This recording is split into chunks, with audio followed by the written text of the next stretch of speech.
নিরীক্ষা ব্যবস্থার ব্যর্থতায় দেশ থেকে কয়েক লাখ কোটি টাকা পাচার সহজ হয়েছে।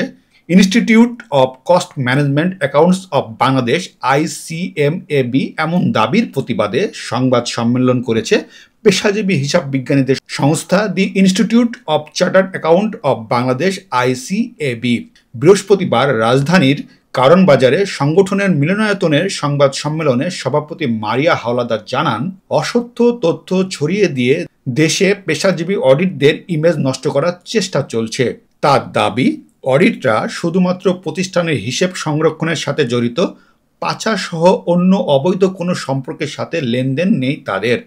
মূলত আইসিএমএবি আর্থিক নিরীক্ষার ক্ষমতা পেতেই আইসিএবির বিরুদ্ধে অপপ্রচারে নেমেছে বলে দাবি তাদের।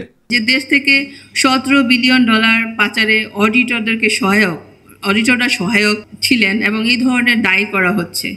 আসলে এটা অবশ্যই অযৌক্তিক ও ভিত্তিহীন, কারণ অডিটরের স্কোপে আমরা যে অডিট রিপোর্ট তৈরি করি, উই প্রোভাইড রিজনেবল অ্যাসুরেন্স, আমরা অ্যাবসোলিউট অ্যাসুরেন্স দেই না। এবং আমাদের অডিট স্কোপের এই যে $17 বিলিয়ন পাচার যদি কেউ করে থাকে, অডিটরের অডিট স্কোপের মধ্যে এটা আসার কথা না।